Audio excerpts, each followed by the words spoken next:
والبغضاء کہ تمہارے درمیان دشمنی اور بغض پیدا ہو جائے فی الخمر والمیسر شراب اور جوئے کی وجہ سے ویصدکم عن ذکر اللہ وعن الصلاۃ اور وہ تمہیں روکنا چاہتا ہے اللہ کی یاد سے اور نماز سے فہل انتم منتہون بس کیا تم باز آتے ہو کہ نہیں.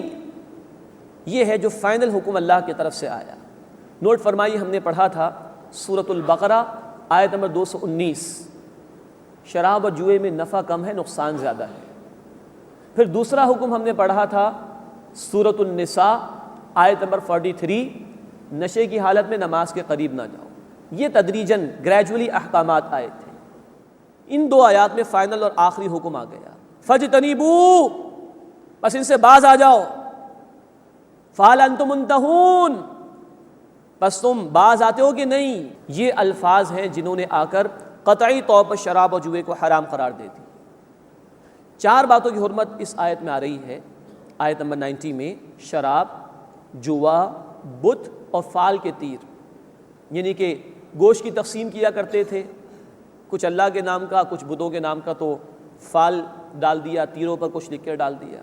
کوئی عمل کرنا ہے، ارادہ کیا کسی کام کا کروں کہ نہ کروں، تو ایک تیر پہ لکھ کے ڈال دیا کہ اللہ نے اس کا حکم دیا، ایک پر لکھ کے ڈال دیا کہ اللہ نے حکم نہیں دیا، جو نکلا اس پر عمل کر لیا. یا کبھی جوئے کے لیے بھی یہ تیر استعمال کرتے تھے اور دوسروں کا مال ہڑپ کر جایا کرتے تھے. ان سب کی نفی فرما دی گئی. اب نوٹ فرمائیے کہ جوئے اور شراب کے متعلق قرآن کہہ رہا ہے یہ شیطان کے گندے اعمال میں سے ہے، ان سے بچو تاکہ تم فلاح یعنی اصل کامیابی حاصل کر سکو. پھر ان کے نقصانات بیان کیے. شیطان چاہتا ہے کہ ان کے ذریعے سے تمہارے درمیان دشمنی اور بغض پیدا ہو جائے. شراب پی کر انسان مست ہو جاتا ہے، اول فول بھی بکتا ہے اور فساد بھی مچاتا ہے. جوئے میں کوئی مال ہار گیا وہ بھی فساد مچاتا ہے، جھگڑا کرتا ہے. تو شیطان چاہتا ہے کہ شراب اور جوئے کے ذریعے سے تمہارے درمیان بغض اور عداوت پیدا ہو جائے. یہ دنیا کا نقصان ہے، یہ مادی نقصان. اس سے بڑھ کر روحانی نقصان کیا ہے؟ وہ چاہتا ہے کہ اللہ کے ذکر اور نماز سے تمہیں روک دے. فہل انتم منتہون بس تم باز آتے ہو کہ نہیں. اتنا سب کچھ اللہ نے بیان کیا. اب ہمارے معاشرے میں کچھ لوگ ہیں جو کہتے ہیں کہ شراب حرام تو نہیں، قرآن میں شراب کے لیے حرام کا لفظ تو نہیں آیا. تو نوٹ فرمائیے کسی چیز کی ممانعت کے لیے، پروہیبیشن کے لیے حرام کا لفظ آنا ہی ضروری نہیں. نوٹ فرمائیے اس چیز کو. چنانچہ قرآن حکیم میں سورہ النحل آیت نمبر 90 میں اللہ نے فرمایا وَيَنْهَى عَنِ الْفَحْشَاءِ وَالْمُنْكَرِ اللہ فحش اور منکرات سے منع فرماتا ہے. اب بے حیائی جائز تو نہیں، بے حیائی منع ہے، حرام ہے، لیکن حرام کا لفظ تو نہیں آ رہا وہاں پر، نہیں کا لفظ آ رہا ہے منع کرنے کی. تو اللہ نے مختلف الفاظ استعمال کیے ہیں. پھر اس مقام پر دیکھیے جو لوگ کہتے ہیں کہ لفظ حرام موجود نہیں ہے، ذرا وہ غور کریں. شیطان کے گندے اعمال میں سے ہے، بچو ان سے تاکہ کامیابی ملے.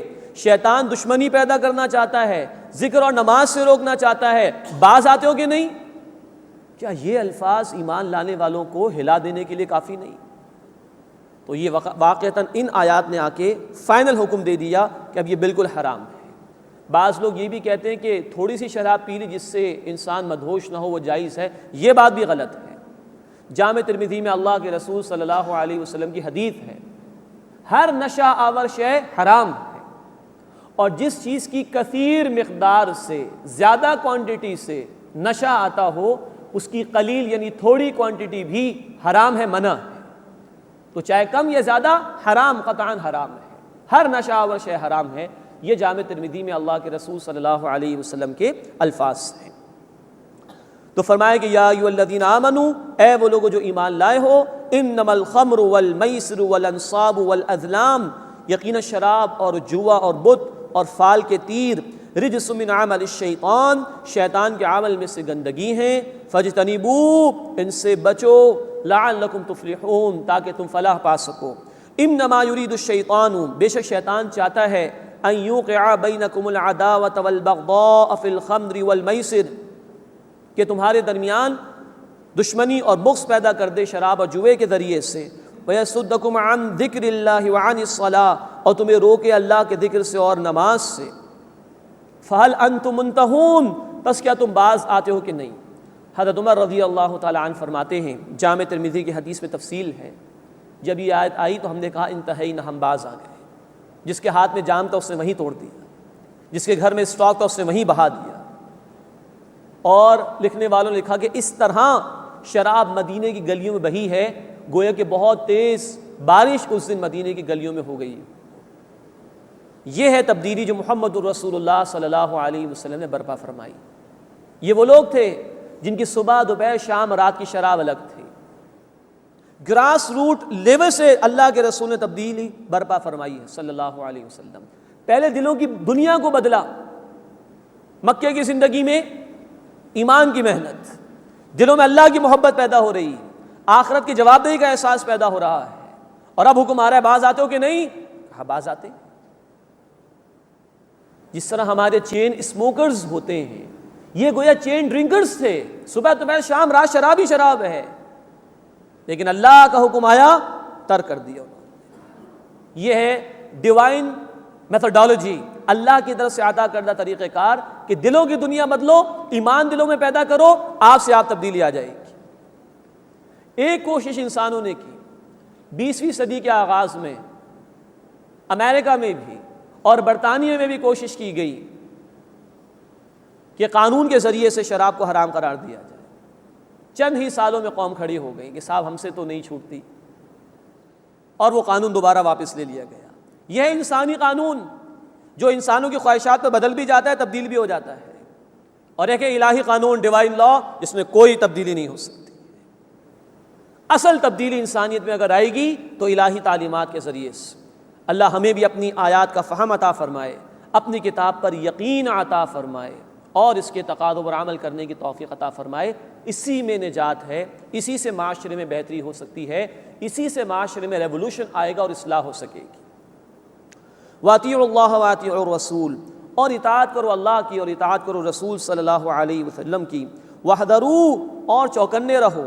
فَإِن تَوَلَّيْتُمْ، پھر اگر تم پھر جاؤ گے، فَاعْلَمُوا، تو جان لو، انما علی رسولنا البلاغ المبین، کہ ہمارے رسول صلی اللہ علیہ وسلم کے ذمے تو واضح طور پر پیغام کا پہنچا دینا ہی ہے۔ اس کے بعد قرآن حکیم کے فلسفہ و حکمت کے حوالے سے بڑی اہم آیت کا بیان آ رہا ہے۔ فرمایا لیس علی الذین آمنوا وعملوا الصالحات جناح، وہ لوگ جو ایمان لائے اور جنہوں نے نیک اعمال کیے ان پر کوئی گناہ نہیں، فیما طعموا، اس کے بارے میں جو وہ کھا چکے، اذا متقوا وآمنوا وعملوا الصالحات، جبکہ انہوں نے تقوی اختیار کیا اور وہ ایمان لائے اور انہوں نے نیک اعمال کیے۔ ثم اتقوا وآمنوا، پھر انہوں نے تقوی اختیار کیا اور وہ ایمان لائے۔ ثم اتقوا واحسنوا، پھر انہوں نے تقوی اختیار کیا اور انہوں نے احسان کا رویہ اختیار کیا۔ واللہ یحب المحسنین، اور اللہ احسان کرنے والوں کو پسند کرتا ہے۔ پہلی بات اس آیت کے تحت یہ نوٹ فرمائیے، شراب کی حرمت کا آخری حکم آیا سورۃ المائدہ آیت نمبر 90 اور 91 میں۔ اس سے پہلے مسلمانوں میں سے کچھ لوگ شراب پی رہے تھے۔ کچھ لوگوں نے اس شبے کا اظہار کیا کہ ہم جو شراب پی رہے تھے تو بہت بڑا جرم ہو گیا، ہم سے گناہ ہو گیا۔ تو انہیں کہا جا رہا ہے کہ اگر ایمان لائے ہو، نیک اعمال کر رہے ہو، تو جو پہلے ہو چکا اس کے بارے میں کوئی حرج نہیں۔ جب تک کسی چیز کا آخری اور حتمی حکم نہیں آیا، اس سے پہلے تک اگر کوئی کام ہو گیا تو اس پر اللہ کے ہاں پکڑ نہیں ہوگی۔ ہاں آخری حکم آ جائے، اس کے بعد بھی نافرمانی ہو تو پھر اللہ تعالیٰ کے ہاں پکڑ ہوگی۔ تو یہ تو صحابہ کرام رضی اللہ تعالیٰ عنہ اجمعین کو تسلی دے دی گئی۔ دوسری بات نوٹ فرمائیے کہ 3 دفعہ کہا گیا اذا متقوا وآمنوا وعملوا الصالحات، جب انہوں نے تقوی اختیار کیا، وہ ایمان لائے اور انہوں نے نیک اعمال کیے۔ پھر دوسری مرتبہ تقوی آیا، ثم اتقوا وآمنوا، پھر انہوں نے تقوی اختیار کیا اور وہ ایمان لائے۔ پھر تیسری مرتبہ تقوی، ثم اتقوا واحسنوا، پھر انہوں نے تقوی اختیار کیا اور انہوں نے احسان کی روش اختیار کی۔ تقوی کے معنی ہے اپنے آپ کو اللہ کی نافرمانی سے بچانے کی کوشش کرنا، کہ اللہ میرے کسی قول اور میرے کسی عمل سے ناراض نہ ہو جائے، یہ ہے تقوی۔ تقوی کا ذکر 3 مرتبہ آیا، اور نوٹ فرمائی کہ ایمان کے 3 لیولز کا، 3 درجات کا ذکر ہے جو اس مقام پر آیا ہے۔ جس کو سمجھنے میں آسانی ہو جاتی ہے اس حدیث کے مطالعے سے، جس کو محدثین کی اصطلاح میں حدیث جبرائیل کہا جاتا ہے یا السنہ بھی کہا جاتا ہے۔ تمام احادیث کی کتابوں میں اس حدیث کا بیان ہے اور اس میں یہ ذکر ہے کہ جبریل علیہ الصلاۃ والسلام تشریف لائے تھے انسانی شکل میں،